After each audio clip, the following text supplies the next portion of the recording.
Yeah,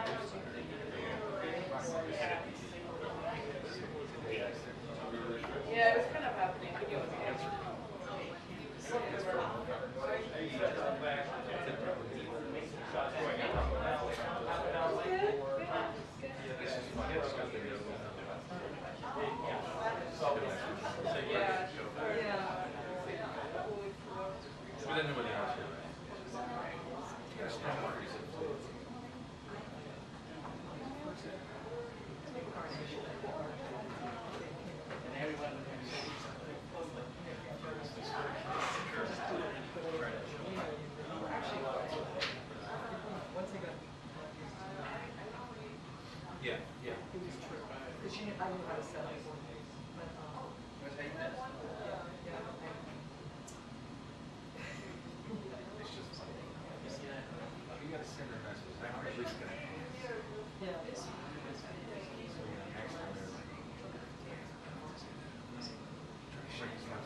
I appreciate that. Now I'm in camera. That's good. Yeah, yeah.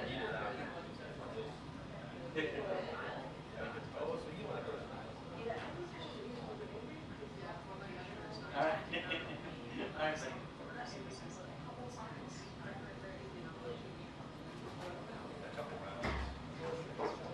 It's 3 p.m. now.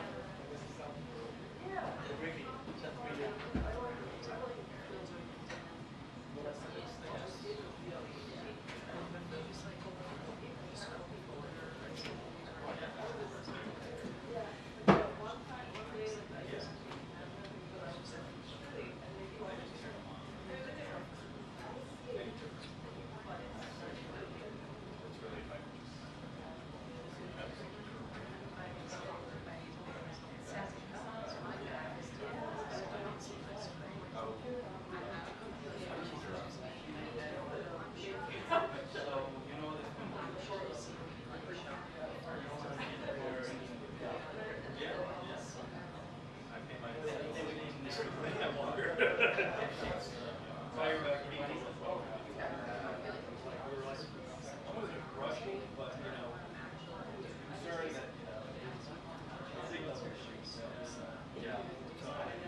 There's a lot of waiting.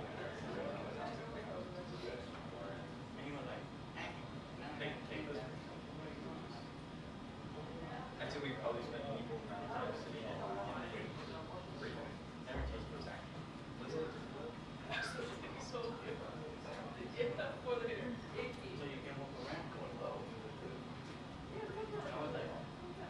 Now it was in there. I was just kind of doing some crap.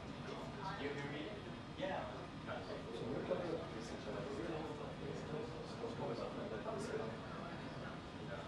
No, I haven't been here. Yep. Thank you.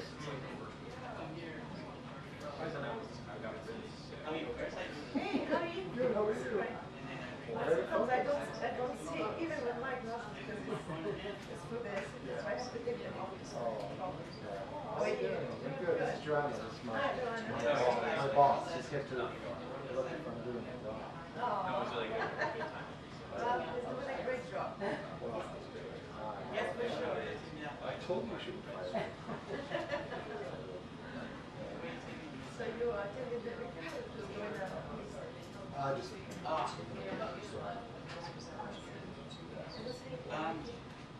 Pushing it back. Hey, question.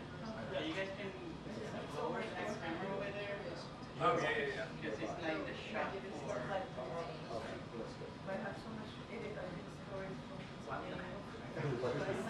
Oh my God, we harassed so many people in Pennsylvania these last days. Well, he'll be shooting questions like this. So it's during the question.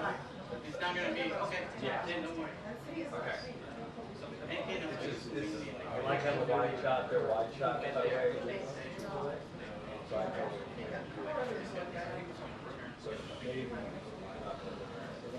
Yeah.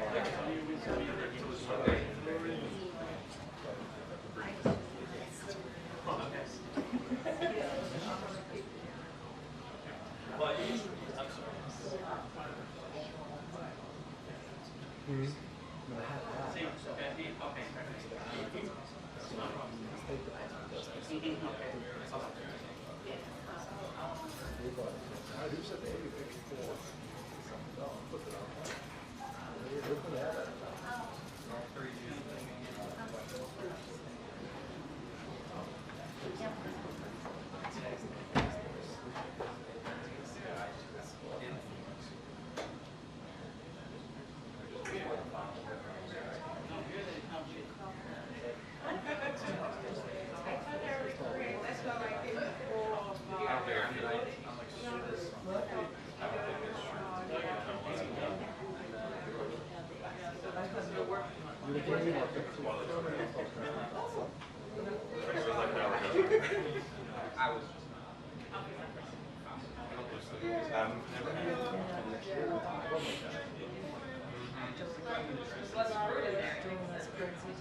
Nu ska jag övergå till annat. Så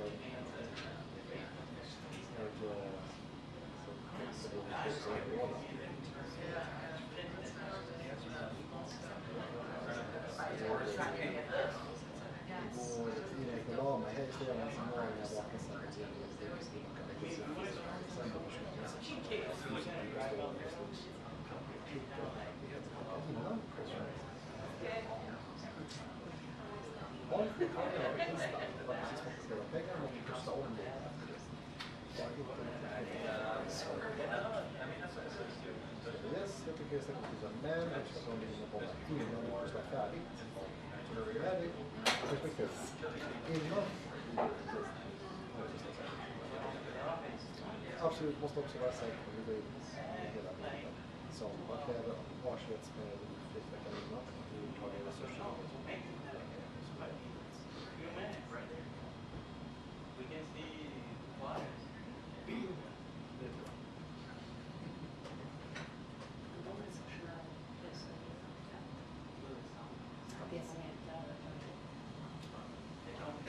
Men jag körde Really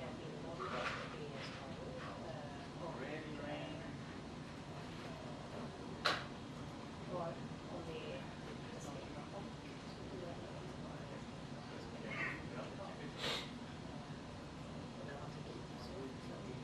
finns pengarna så tycker jag att det självklart ska vara Stefan som skulle göra någon göra en flick vid ett tillfälle så är det så här, då är det ju...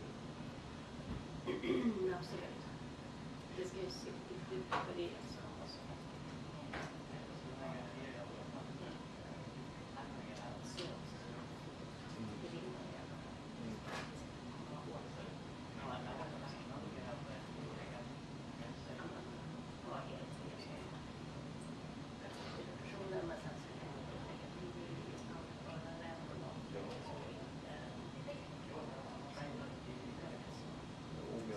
Jag kommer att ha bilar med, jag tror att om vi har någon kleiner just då så tror jag att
det som jag... Men något som jag...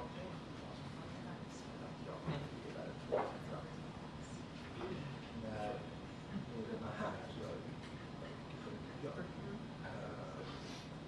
då gör jag ju deras största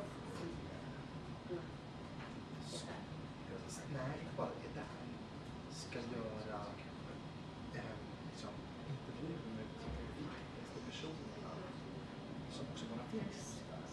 Alltså om vi inte visar det sen från Sverige en månad. Väldigt mycket liksom. Men de är inte där för att deras största mål gör de här storiesarna. Så får de och det tycker jag är konstigt. Jag tycker att det är symboliskt häftigt. Men det var ju det som var det. Hade de samtidigt fattat sitt sen är det så. Alltså, just bara är så. Om man får en hårdhållskedja extremt det gör en utflyttning och sen bygger hela programmet kring den här delen. Det var ju rätt.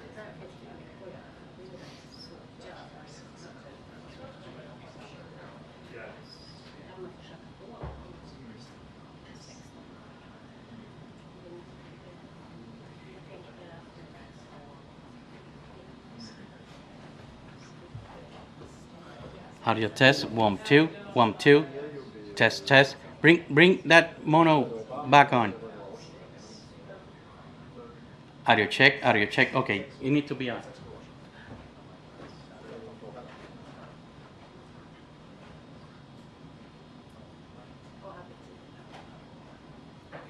Ja, jo, vi får ju ta precis så är det ju.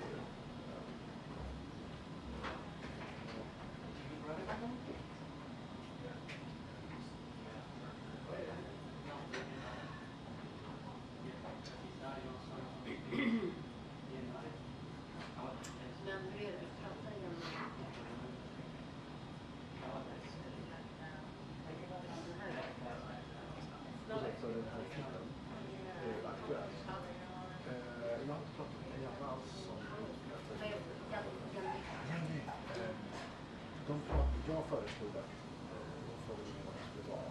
Och så antingen teori som är liksom för att det är psykologiskt eller så tycker jag Harrisburg. Och då kan ni liksom se till att försöka få den vanliga saken.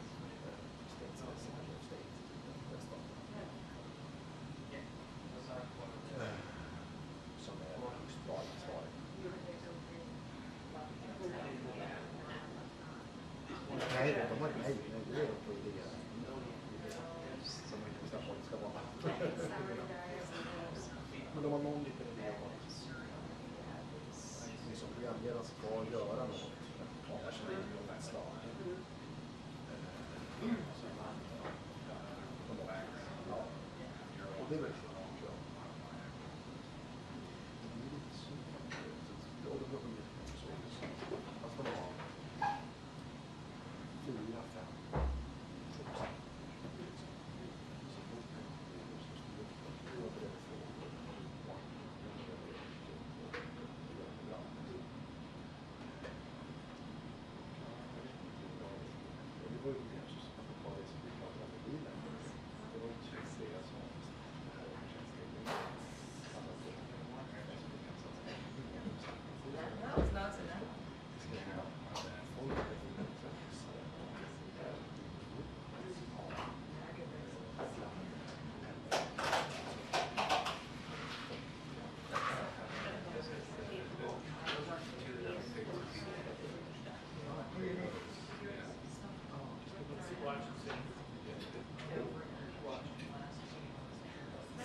kanske var det något sånt som var i Paphos.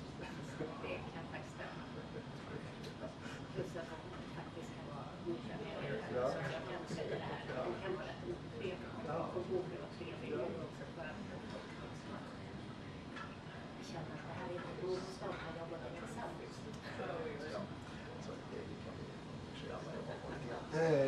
Men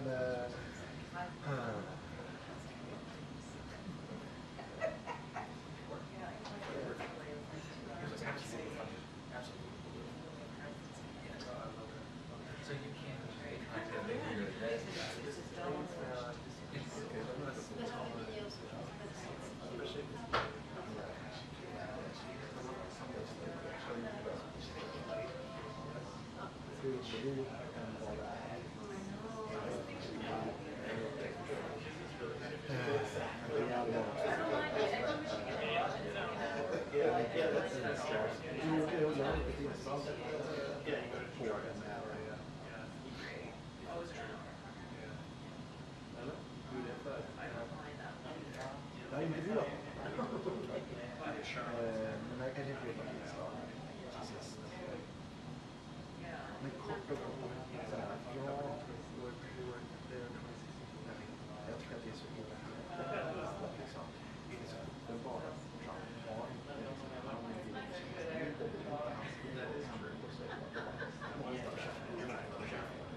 Det finns ju det är bra för en halv minut lång. Superbra. Den gör den här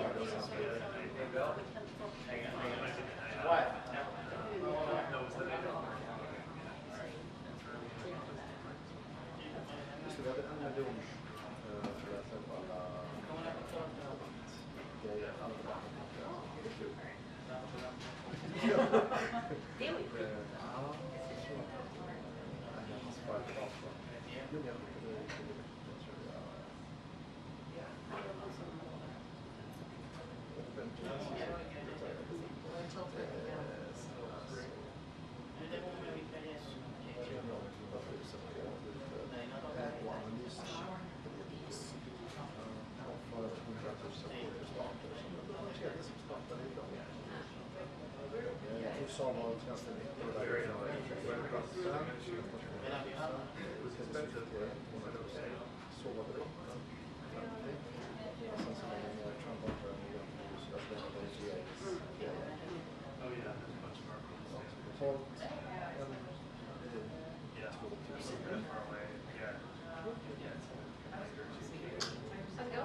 Det var ju sjukt.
Just one enough for you.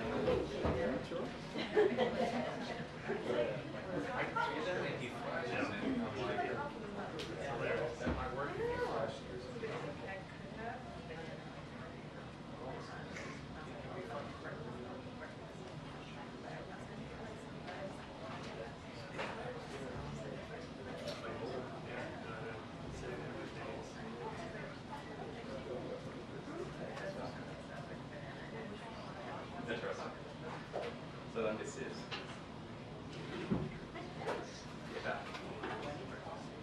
It's not yours.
Right.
remember somebody was like, oh, why does this let you off the hook with that?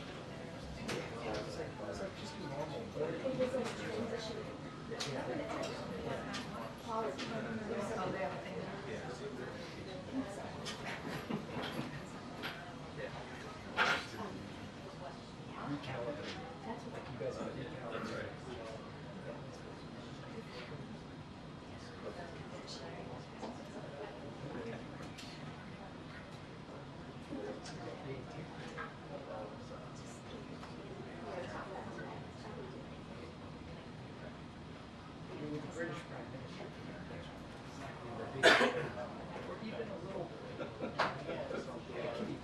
Yeah.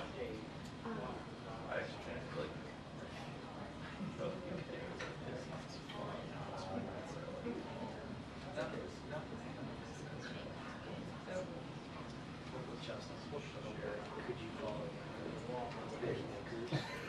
It's a big lad. It's like a It's a client. Yeah. I think big lad is like. Is Neander and Logan going to go to charcoal pit? I immediately thought the same thing. These are jokes that very few people will understand. So, That is what the UK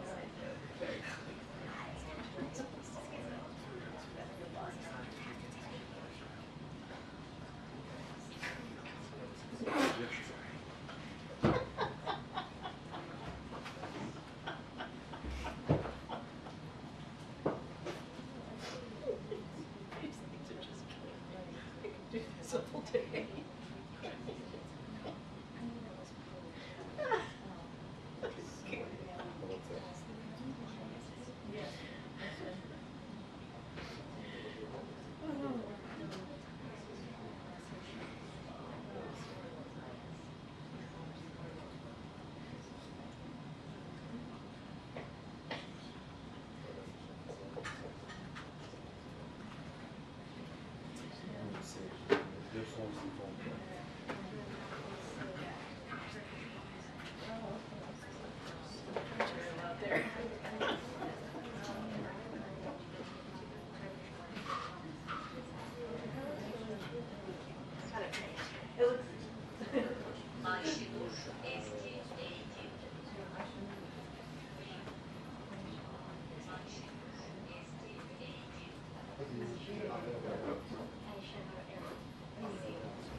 C'est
parce que j'ai vu des choses. Je viens de voir le lieu là. Ouais.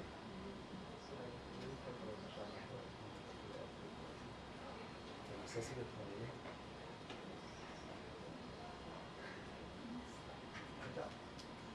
Et puis un deuxième.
Oui, oui.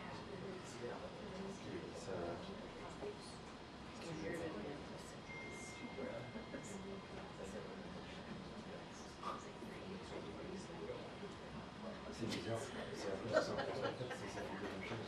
Si on dit, on pense que c'est l'intervention de la guerre. Après le cas. Et puis ça, ce sera nature. Ça va être super. Peut-être qu'on va faire tout, c'est vrai.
briefing will begin in 2 minutes. The press briefing will begin in 2 minutes.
I'm just glad you guys are here.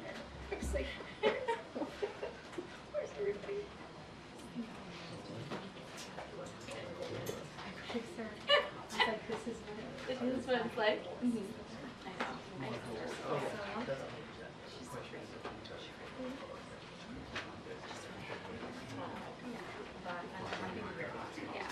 So lucky. She is really. Yeah. I know. Yeah. I know. Keep rubbing it in. Sorry. Not sorry. She's Tara. Oh, Tara. Yeah. She's delightful. Sorry. Sorry, Jackie. Yeah. You know, it's fine. I'm just dead inside now. So. My social media feed is a lot less exciting. I know. Because like we're just not, you know, tearing it up. Not like exclusively. So we're together. Yeah, sounds great. I mean, it was bound to end at some point. I was right there, either zero the biggest mistake they ever made or the greatest gift to us to work together. So it's for so long. I see Rose. Yeah, I don't know about the others. Might not be the three. Oh.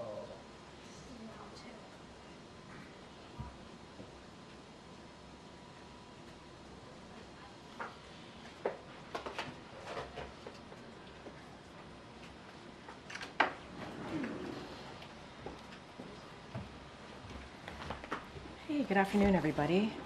Hi. Okay.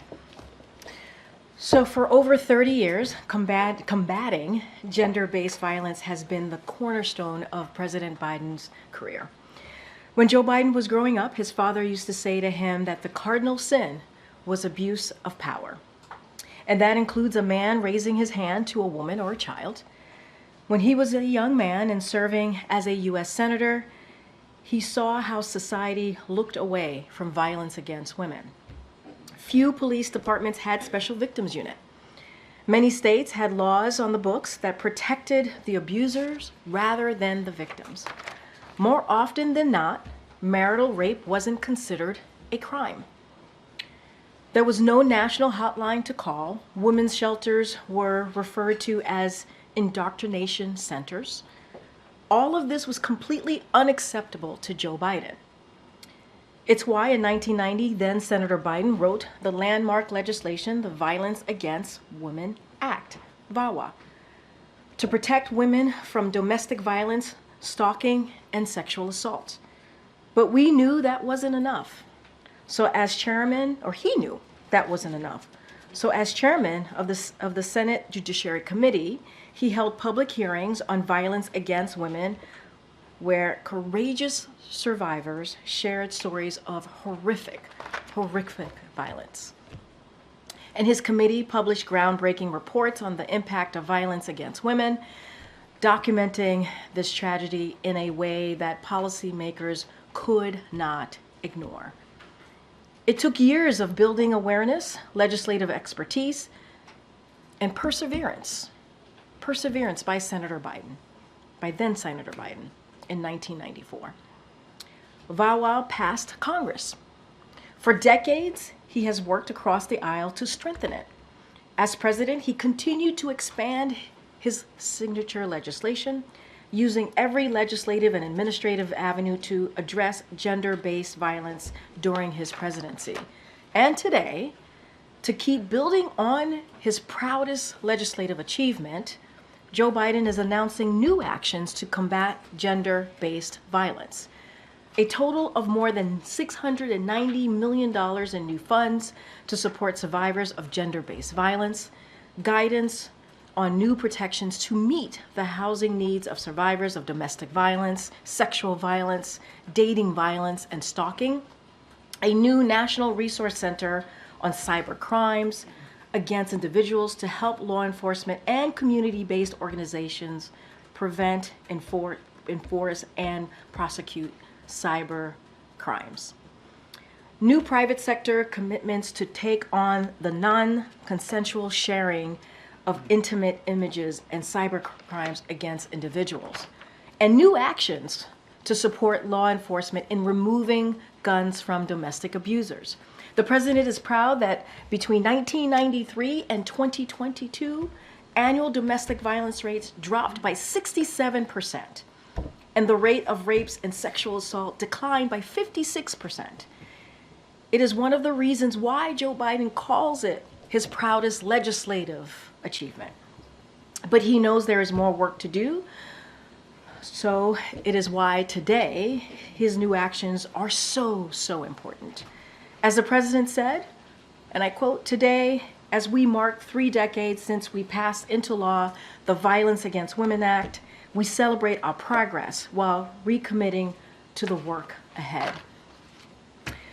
Also, the president and his senior team are closely monitoring the impacts of Francine as it moves through to the southern United States. FEMA Administrator Criswell is currently in Louisiana. She will meet with state and local officials, survey damages, and provide an update on our response efforts. Before Francine made landfall, the president approved Governor Landry's of Louisiana's request for an emergency declaration, which unlocked federal assistance to help support life-saving and life-sustaining efforts. Over 700 federal personnel, including 128 urban search and rescue personnel, are in Louisiana and ready to support any emergency response requests from the state. FEMA has also pre-positioned more than 750,000 meals, 1.2 million liters of water to support the needs of survivors. We continue to encourage those who are in the path of Francine to stay alert. Visit ready.gov for tips on how to stay safe and follow the recommendations of state and local officials. The Biden-Harris administration stands ready to provide additional support to impacted areas as necessary. And as I'm sure you guys already have heard this, but over the course of this administration and during his time as vice president, President Biden's approach to foreign policy in the Western Hemisphere has been based on his belief that democracy is fundamentally vital for sustained economic prosperity and security. Now, Venezuela is no exception, and the blatant electoral fraud following the July 28 presidential elections must continue to be condemned, and those obstructing democracy held accountable. And that is why, to that end, today we took 2 important actions to hold Nicolas Maduro and his cronies accountable for their blatant electoral fraud, obstruction of a competitive and inclusive election, and violation of the civil and human rights of the people. First, the Department of Treasury sanctioned 16 Maduro-affiliated officials. Second, the Department of State imposed new visa restrictions on a significant number of Maduro-aligned officials who have undermined the electoral process in Venezuela and are responsible for acts of repression. To date, the U.S. government has sanctioned over 140 current or former Venezuelan officials and taken steps to impose visa restrictions on nearly 2,000 individuals. The United States does not stand alone here in expressing our concerns with Maduro's anti-democratic actions. This morning, at the UN headquarters in New York, we stood beside Panama and more than 50 other countries from across the region and globe to express our continued commitment to Venezuelan-led democratic norms, as well as our deep concern with the politically motivated arrest warrant issued by Venezuelan authorities, Edmund Gonzalez Urrutia.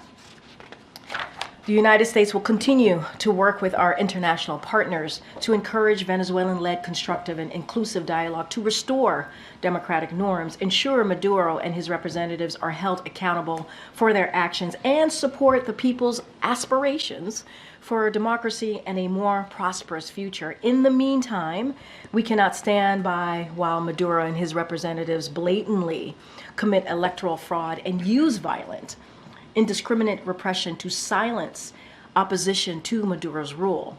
Hence our actions today. At the beginning of this administration, President Biden made the decision to take the Quad to the leader level, and next weekend, President Biden will host the 4th in-person Quad Leaders Summit in Wilmington, Delaware.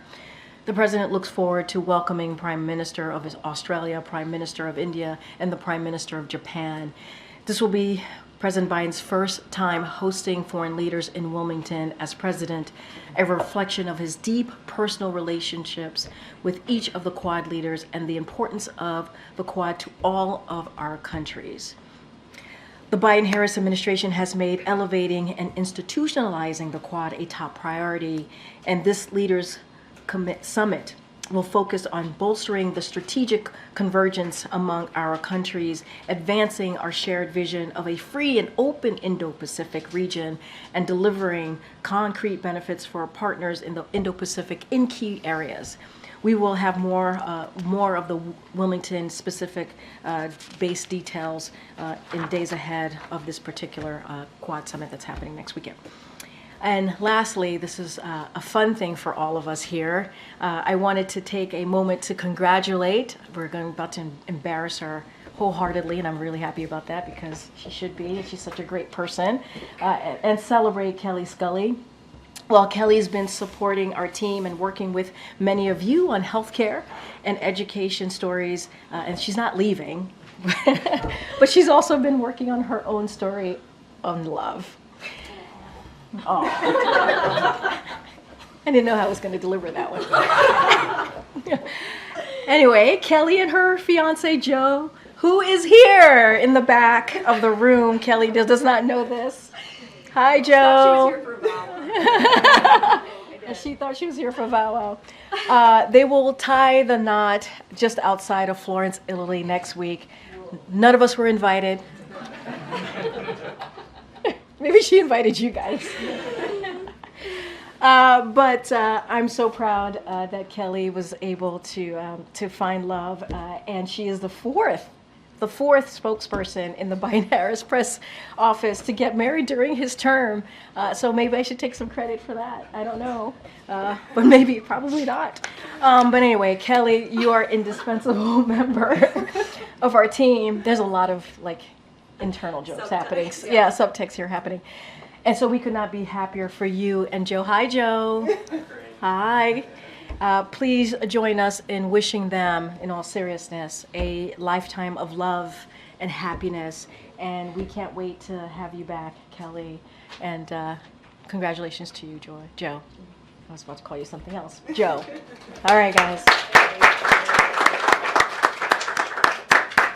Thank you for being here. I know you had a busy day, so thank you for stopping by, Joe. Okay. Are you fully embarrassed? No. Oh, you want more? You want more embarrassment? Another one. All right, let's get to it. I know it's late. Colleen. Yes. Hi. Hi. Okay, so a couple things. Can you tell us how the president thought the debate went? Where did he watch it? How did he consume the details of the debate? Yeah, so as you know, he was in New York ahead of September 11th, so he watched it at the hotel in New York. And I'm going to be careful. I'm going to give you an answer, but I'm going to be careful because it is a 2024 campaign. So just have to say that at top. But what the president saw directly for himself is he saw a commanding, optimistic performance from the leader who he's been working with for the past 3.5 years, side by side. And he heard a powerful case for shared values that they have and shared policy goals that they have, standing up for our rights against dangerous abortion and IVF bans, tax cuts and lower costs for families to keep us on this strong economic growth trajectory. Instead of Maganomics, you hear me talk about this, the $4,000 increase in taxes and cuts for working people. He also saw her, again, demonstrate her commitment to keeping us more secure and safe, not just here, but obviously around the world. And he saw someone who continues to put the American people first, and she did it in an optimistic way, in an optimistic and dominant and powerful way. And I think you saw his tweet, bless you, that his team put out that night. And so he's very, very proud of her. On September 11th, did the president and Donald Trump were together and standing near each other? Did they have any conversations? Did they speak about anything? I don't have any conversations to read out. I think you saw everything was pretty much being recorded in real time. Outside of what you saw yourselves by looking at the video, I don't have anything else to add. Okay. Yeah. One other thing. I'm sorry. No, go ahead. On the Wilmington summit, I just wondered if you could share anything about, is the president going to have the leaders to his house for a barbecue, or, what are the plans for how he's going to entertain the leaders? Yeah, we did say it was personal, right? Yeah. Politics is personal, and he believes politics and obviously in this case foreign policy is personal. I don't have anything else to share beyond what I gave at the top of the briefing here, but he's looking forward to doing this. It is the first time hosting foreign leaders in Wilmington, as I just said at the top. And I think it's going to be an opportunity for him to reflect certainly of his deep personal relationships that he's had with each of the Quad leaders, and we'll have more soon to share. Okay, Risha. Thank you, Karine. There is a woman named Laura Loomer who recently tweeted that if the vice president wins the election, the White House will smell like curry, and White House speeches will be facilitated via a call center, among other things. She recently traveled with the former president, and I wonder if President Biden has read these remarks and his response. Let me tell you our response from here. It is repugnant, these types of comments. It is un-American to say these types of things, exactly the kind of hateful and divisive rhetoric that we should denounce, and we should not be part of the fabric of this country. It doesn't matter what your political views are. You should stand and condemn these types of just repugnant words. No leader should ever associate with someone who spreads this kind of ugliness, this kind of racist poison. That's what this is. And who continues to fan these types of dangerous and insulting conspiracy theories, like the false notion that the tragic 9/11 attacks were an inside job. You all saw leaders and family members tell their stories yesterday, especially at Ground Zero in New York City. We all, I'm sure, many of us have personal stories of that day, 9/11 of 2021. And more than 2,000 lives were lost. 2,000. And to say that it's an inside job, and to spread that is insulting. And we should not, no leader should be connected to that or spreading that. And as the President Biden has always said, it's our duty. It is our duty as Americans to give hate no safe harbor, and to bring the country together around our shared values, and to recognize and appreciate the unique strength that our diversity gives us as a nation. He says this all the time. Our diversity is our strength, and that's what we should be following. On a related note, during the debate, Trump spread false claims and lies about immigrants eating pets in Springfield, Ohio. The city manager disputed those false claims, and today, City Hall was evacuated after a bomb threat was sent to city agencies and media outlets. Does President Biden believe Trump's words and rhetoric contributed to those threats today? So look, I want to be super mindful. We are aware of the reports of a bombing threat, as you just stated, in Springfield, Ohio.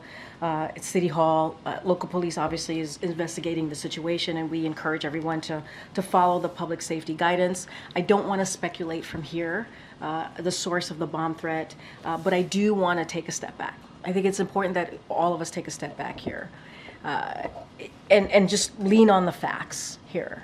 The Springfield, Ohio Police Department has debunked this very bizarre and very hateful smear that's out there.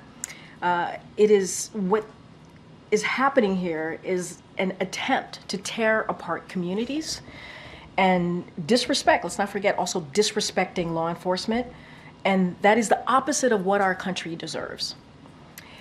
It is undignified and an insult to all of us as Americans, not just one community, but to all of us as Americans. And it is spreading filth that makes the lives of the communities that are being smeared here, it puts their lives in danger. And it is just hate speech. That's what it is. And some of the news organizations here have reported that some Haitian American, Haitian immigrants are fearing for their safety right now because of a result of conspiracy theory. This is what this is. So instead of leaders trying to bring us together around our shared values, which is something that the president believes and says all the time, as I just stated, and the president and the vice president, that's what they want to see. They want to see us come together in our shared values in a respectful way. And I will say one more thing, and I think if you guys could hear me out for 1 second, like maybe we should not have leaders who fall for fake internet conspiracy theories. We should think about that. Maybe we should not have leaders who do that. Our country deserves better. Okay. Thanks. A follow-up there.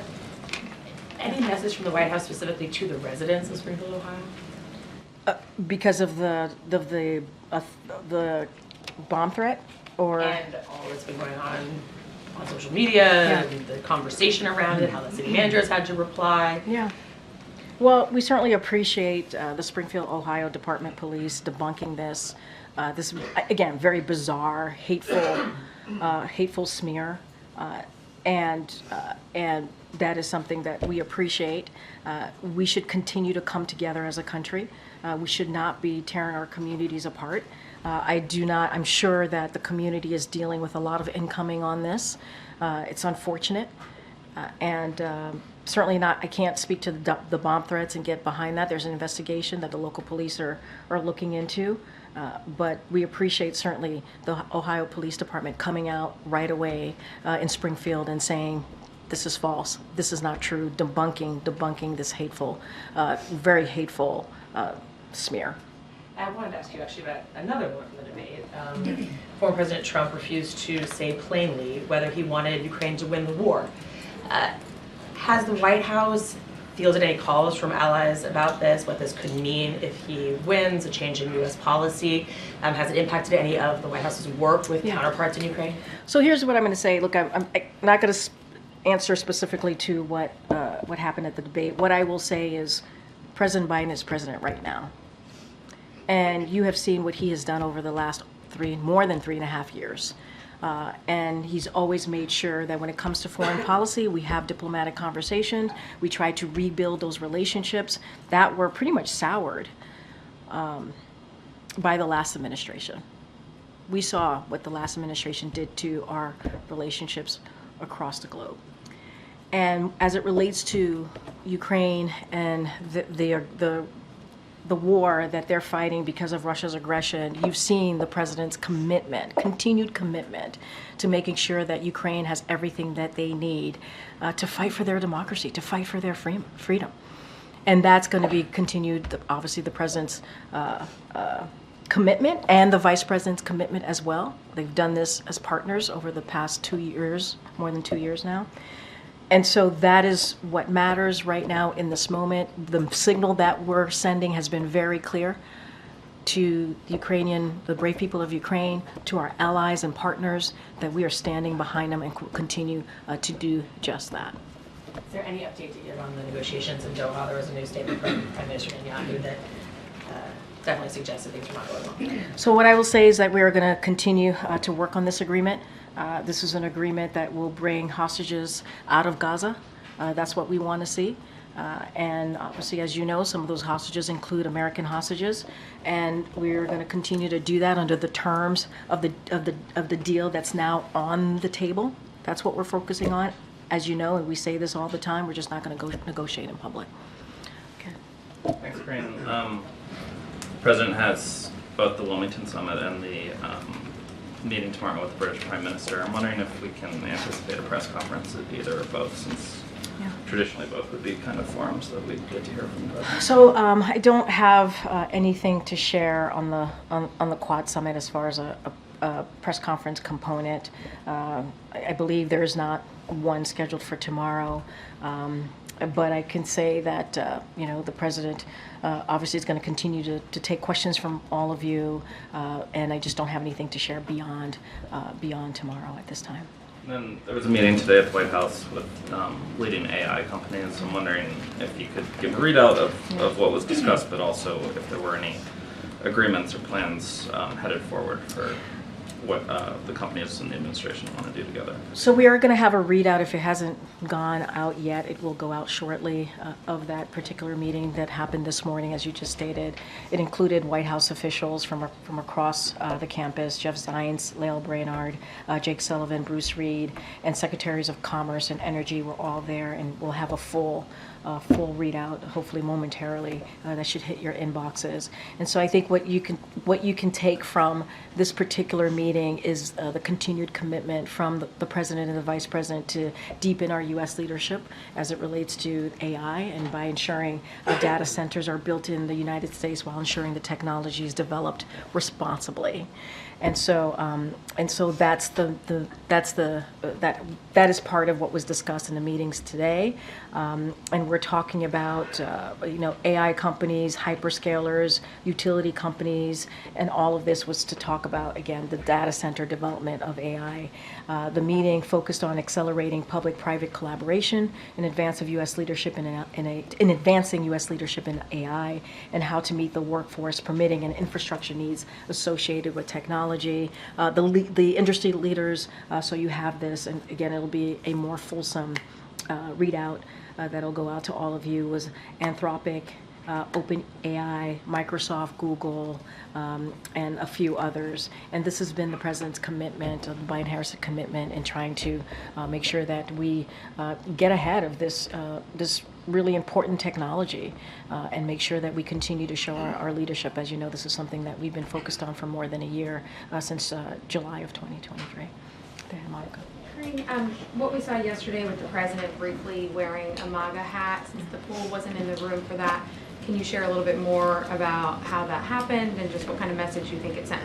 So a couple of things for those, like you said, the pool was not in the room, so I just want to make sure I lay this out so folks get the context of what happened. So the president was in Shanksville Fire Station, one of the locations, obviously, of where the plane was taken down on September 11th of 2001. So the president gave an impromptu remarks about bipartisan unity. That's what he was talking about. And he talked about it in the moment of September 11th. That's what we experienced after 9/11, and said that we needed to go back to that bipartisan unity as a country. And so he made those remarks, impromptu remarks, to some of the folks who were there on that day. And he offered a presidential hat to a man who was wearing a Trump cap. He was wearing a Trump hat, and he offered it to him as a gesture. And in return, the man said that in the same spirit, the president should put on his Trump cap. And so the president did very briefly, and that's what happened. It was truly a back and forth about unity, and the president remembering a moment in time after a horrific incident on that day, and how the country did come together. It didn't matter what political party you were part of. It didn't matter. You came together as a country because we lost so many souls, thousands of souls, more than 2,000 that day. That's what you saw. Did the president and vice president have an opportunity to talk about the debate yesterday throughout their travels? I'm not going to, obviously they saw each other, spent some time with each other. I'm just not going to get into their private conversation. As I said, he's very proud of her. He continues, what you saw, and be mindful, what you saw on Tuesday was what he has said. The best decision that he made, and has said this many times, was when he was in 2020 and selecting his running mate, was selecting her. And he looks forward to continuing to work side by side in the next several months of this, his tenure. And just finally, is there anything you can preview on UNGA specifically? President Zelensky said he does expect to meet with President Biden. He hopes there. Is that something you can confirm? And what should we expect from his time in New York? So at this time, I can't confirm any details or specifics of UNGA week. As we get closer, we'll have more to share. We'll have more to share. Hi. Thanks, Karine. Boeing workers are voting on a new labor contract today. Does the president support Boeing workers going on strike after management's proposed contract did not meet workers' demands for a 40% pay rise? Yeah, so I've said many times here when we get these types of questions is that we support, this president supports collective bargaining and believe it is the best way for American workers and employers to come to an agreement for that works for all parties and do it in a good faith way. And so that's what we believe, that's what this administration believes. And so we are going to encourage both parties to negotiate in that way, in good faith, and reaching a strong contract. And so we've said this many times, when we hear companies and unions and these types of disputes, and just leave it there. When was the last time a member of the administration spoke to the negotiators in this?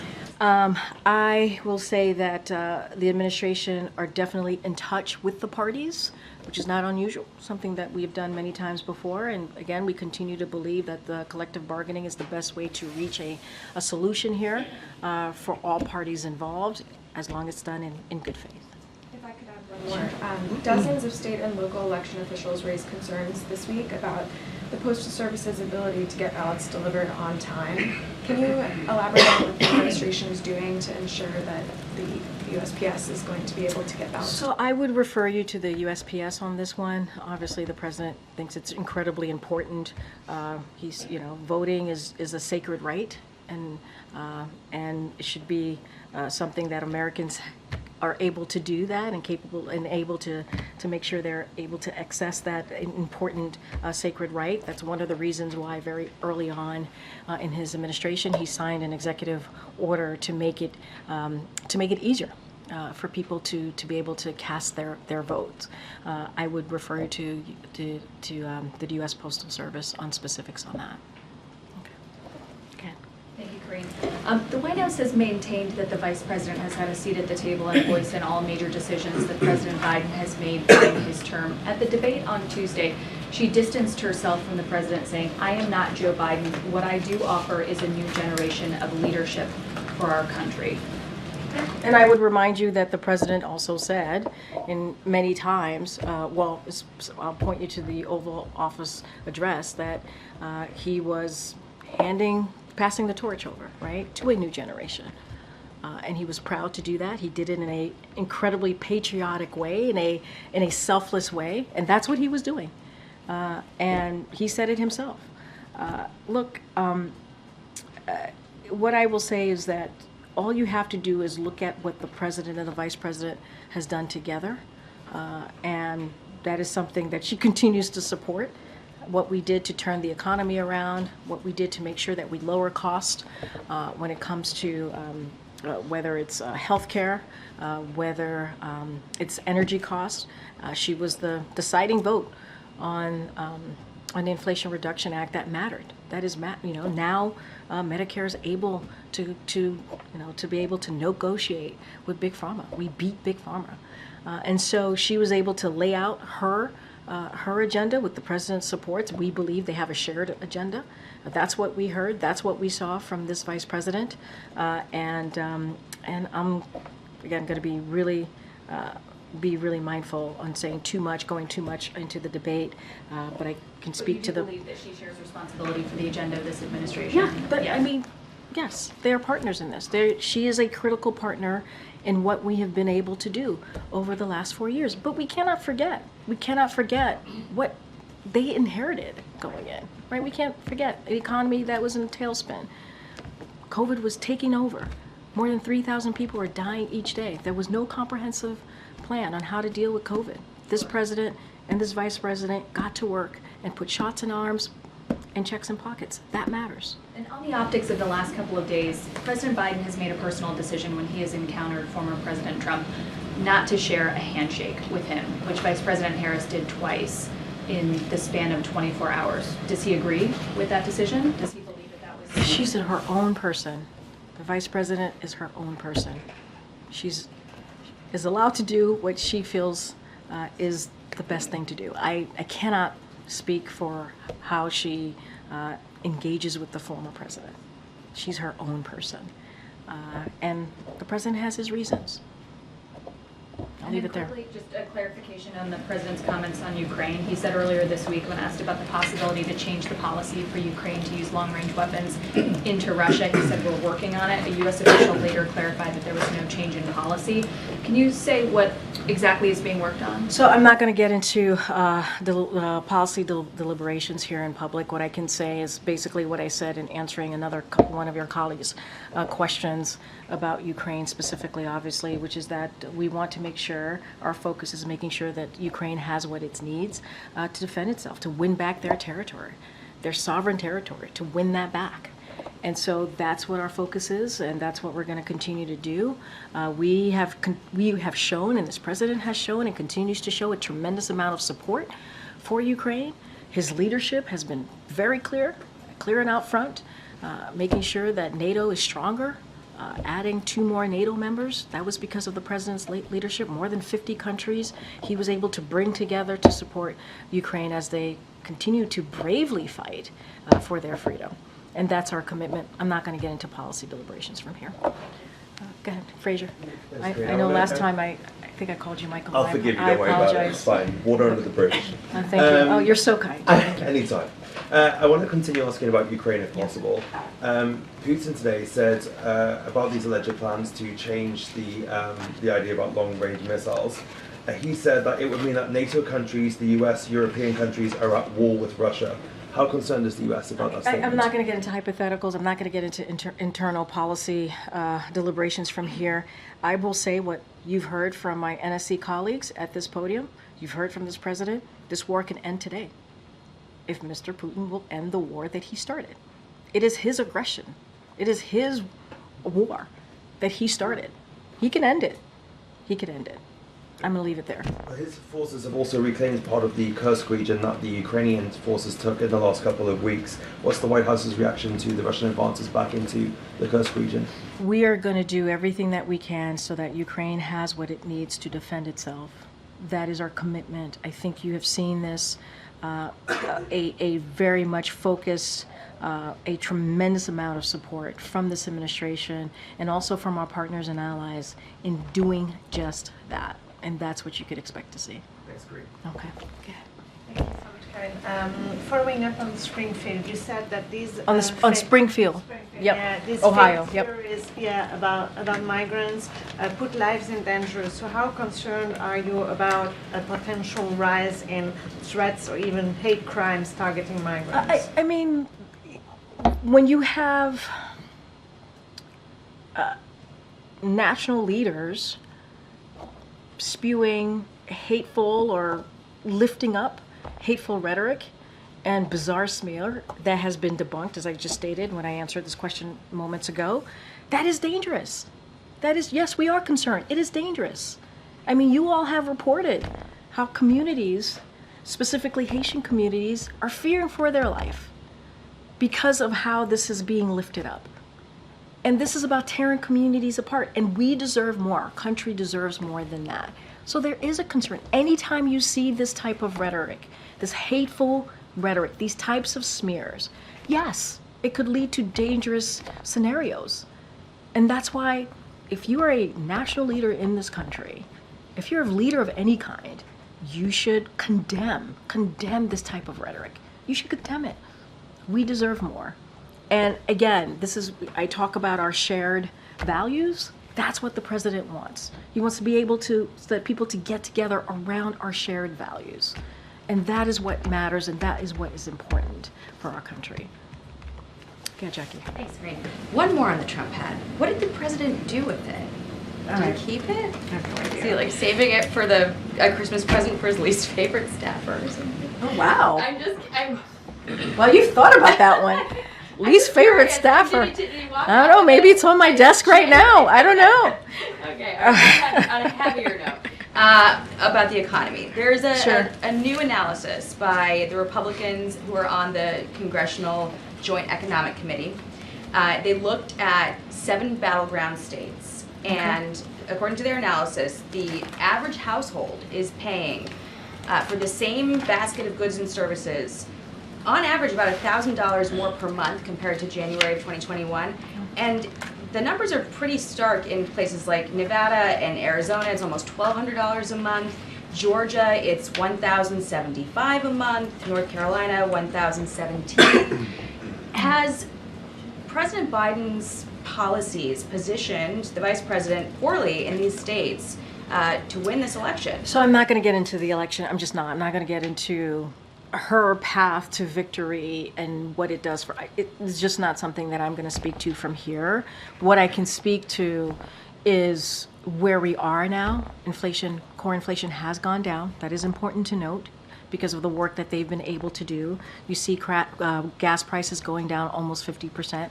That's important. You see wages are rising faster than prices are. Nearly 16 million jobs created.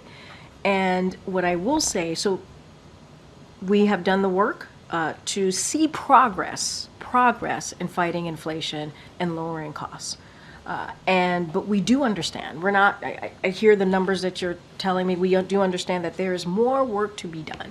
There's more work to be done. And that's why we're going to do what we can to lower cost by investing in record energy production, for example, building 3 million new homes, capping prescription drugs, cutting taxes for the middle class. Middle class is a president that talks about building an economy from the bottom up, the middle out, and not leaving anybody behind. And we have to talk about what congressional Republicans are trying to do.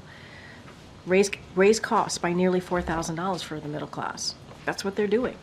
They want to cut Social Security and Medicare while giving breaks to billionaires and corporations. That is such an unpopular thing to do, and they continue to want to push that forward. They won't stop talking about it. They want to, We went through all of that. Yes, we did. We went in the midterms. We went through all of it. We saw flyers and plans from leaders of the Senate, Senate Republicans. We saw that. We saw the back and forth with the president at two State of the Unions, where certainly he pushed back on that and made them say that's not what they wanted to do, but that's what they were saying they wanted to do. They wanted to cut Social Security and Medicare. They've been very clear. This is not just the last 3.5 years. This has been for some time now.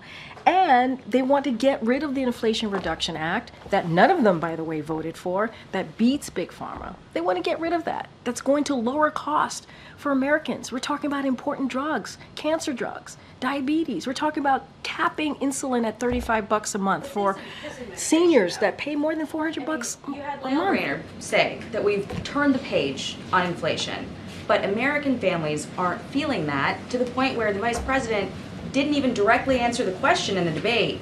Do you believe that Americans feel they're better off than 4 years ago? Look, we have made progress in fighting inflation. That is something that we have seen from the numbers, from the data. That is a true in truth, right? I believe that the VP highlighted on how we are better off, on how off now, as well as her plans to build on that progress. That is something that she talked about. How are we going to build on that progress? And you know, I said this moments ago. We can't forget what this administration inherited: an economy that was in a tailspin. That's what we inherited. It was paralyzed because the former president did nothing during one of the once-in-a-century pandemic. He did nothing. Donald Trump did nothing. We took action and now our economy is stronger than ever. We're out competing China.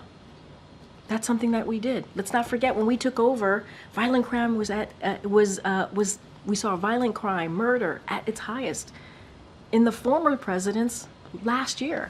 And now it's at a 50-year low because of the work that we did. And it started with the American Rescue Plan. Again, no Republicans voted for it.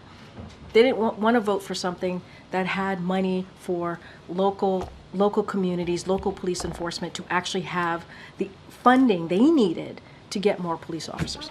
They didn't vote it. Just say yes to that question. You're going to have to speak directly to her team. What I saw is she laid out how to build on the progress that we've made. That's what we saw. That's what she's talking about. That's what she talks about. Building on the progress that we have made. We had to fix what the Trump administration did. Okay. Thank you, Karine. Israel's UN mission said today that the 6 UNRWA workers that were killed at the IDF strike yesterday at the UN school and shelter were members of Hamas. The UN is neither confirming nor denying this. I was hoping you could give us the U.S. position on whether they are indeed Hamas members. Has Israel shared any evidence that they are members of Hamas? So what I can say is, obviously we're aware of the IDF strike in Gaza, and we are indeed concerned about, there are reports of civilian casualties, so we are concerned about that. We're in touch with our Israeli counterparts to get more information in what happened. As you just said, IDF said they were targeting Hamas officials, including those who were directly involved with the horrific attacks that we saw on October 7th. And so we've been clear that Israel has a right and responsibility to go after Hamas, but we also been clear that Israel must do this in a way that there is precaution, in a way that we protect, do everything that they do to protect more civilian lives.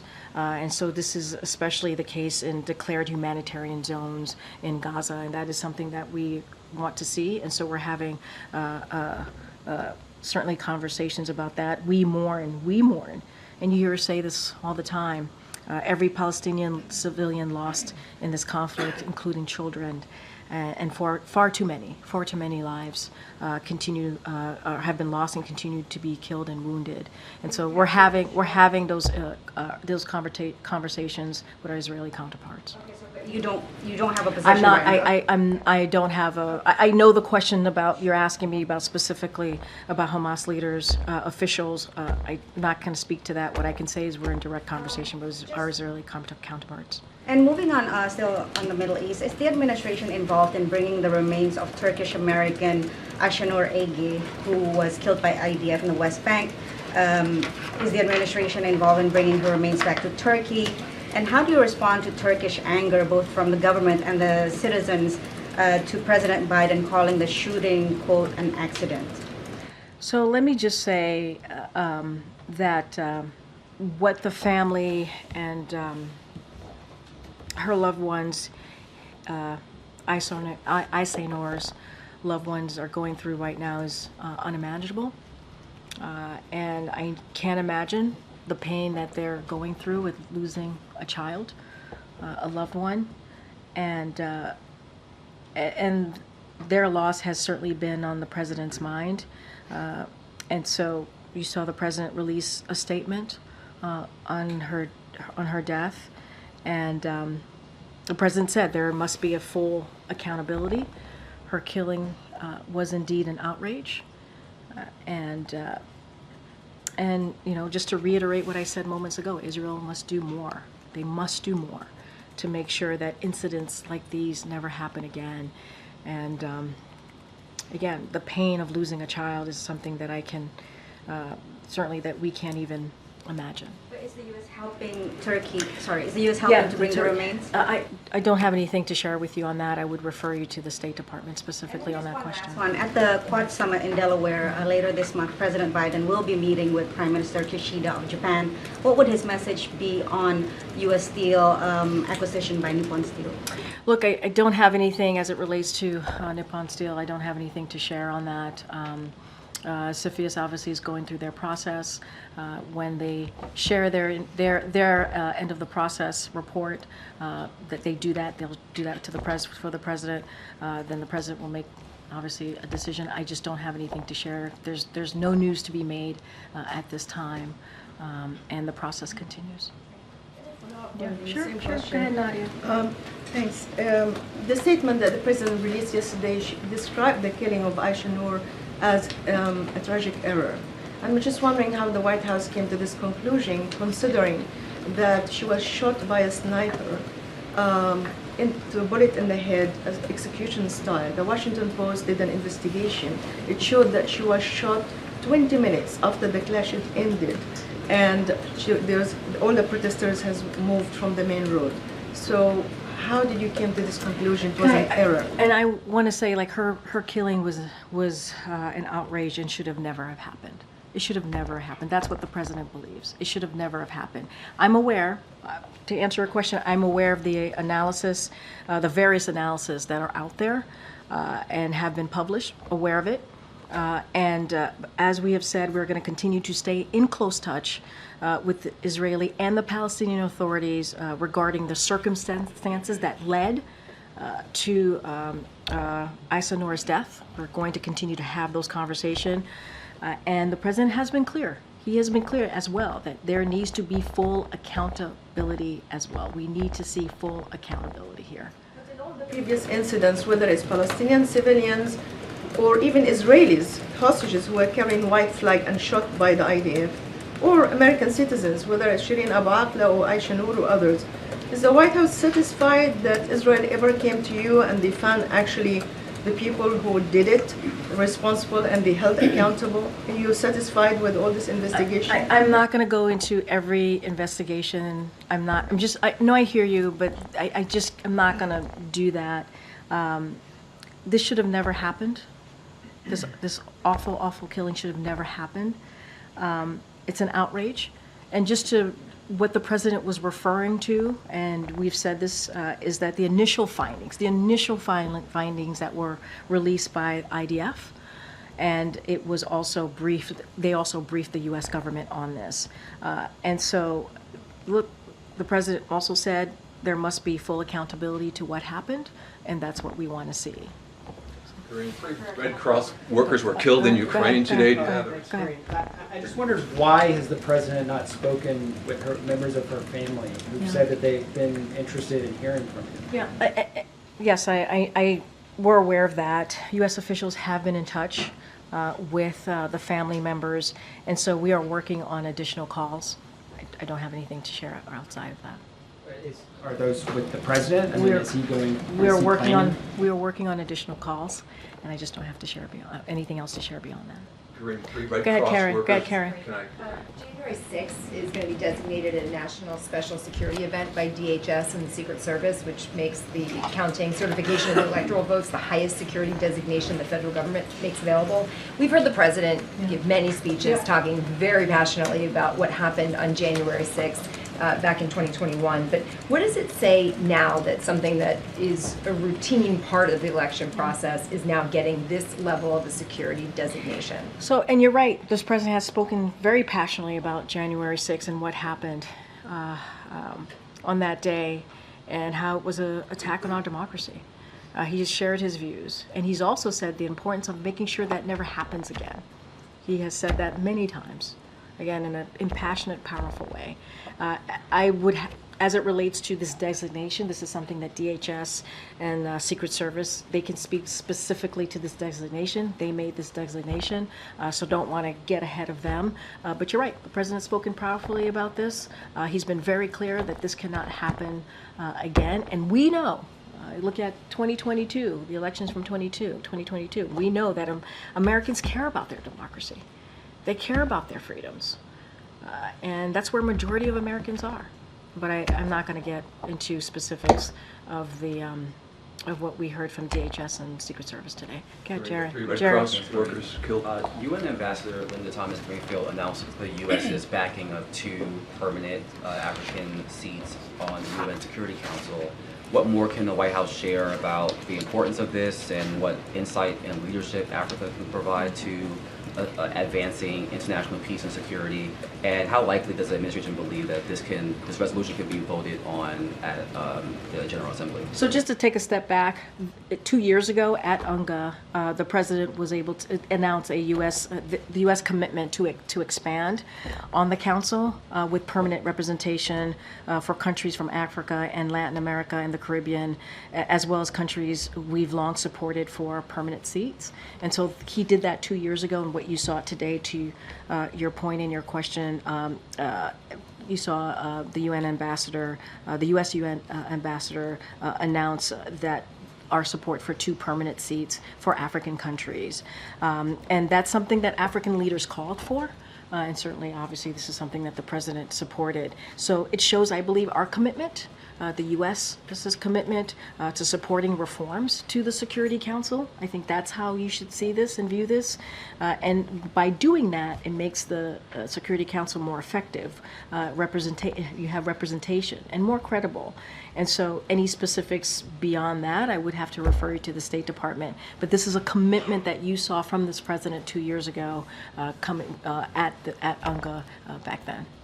Question.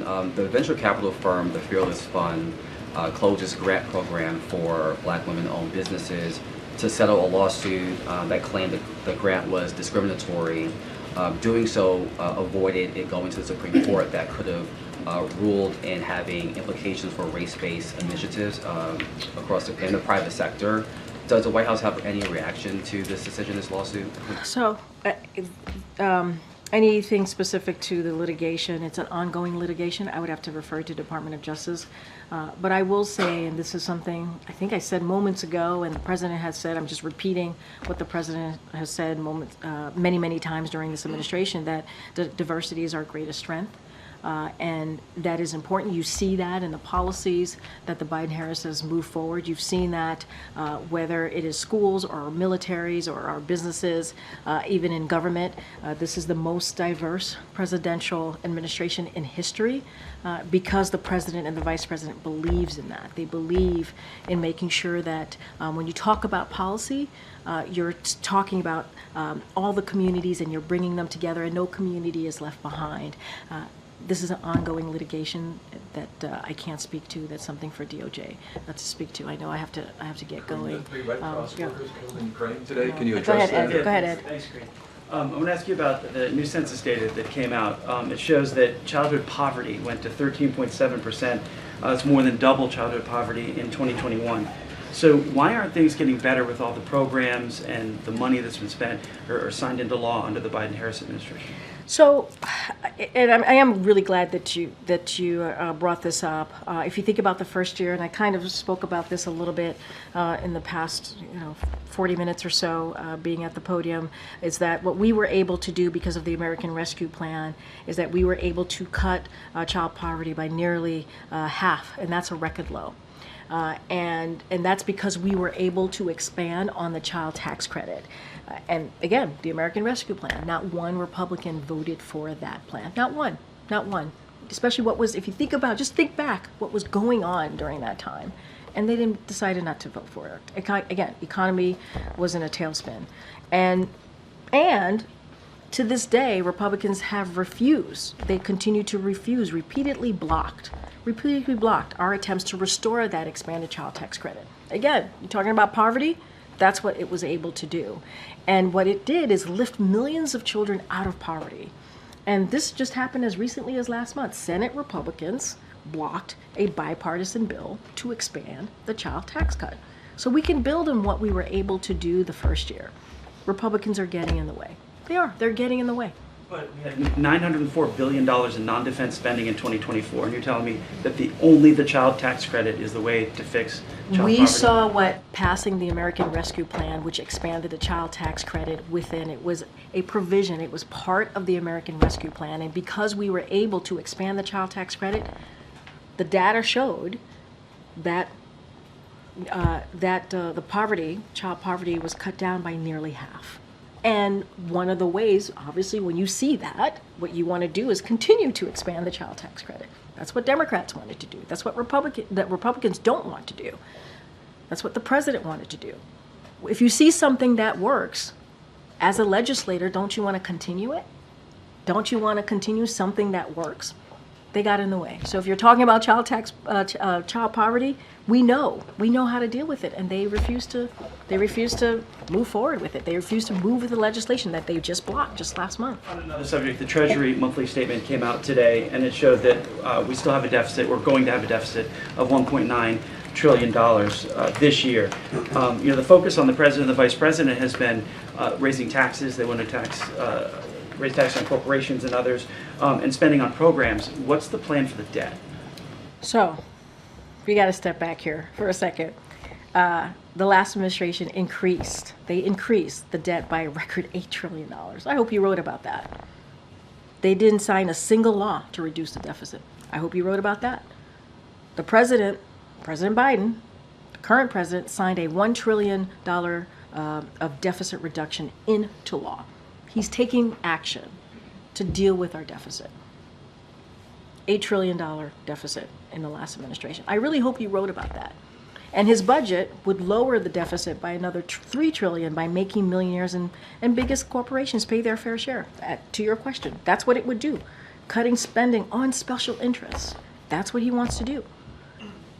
Republicans want to, again, they want to increase the deficit by expanding the Trump tax cut, which would cost $5 trillion. That's what they want to do. So I really hope you wrote about, in the past, what the Trump administration did when it came to the deficit and what we've had to deal with and fix. And every question that you ask me, I mean, there's some irony. Every question that you ask me is something that we're trying to fix and Republicans get in the way of. Literally, every question that you ask me. I'm talking about the debt. The actual deficit spending is still deficit spending. How do we reduce the debt? And I'm telling you what the president has done. $1 trillion is not a small number in signing a legislation to deal with the deficit. Now, $8 trillion, a record number in debt. That's what the Trump administration did. I'll see you guys tomorrow. Thank you. Is the president aware of the red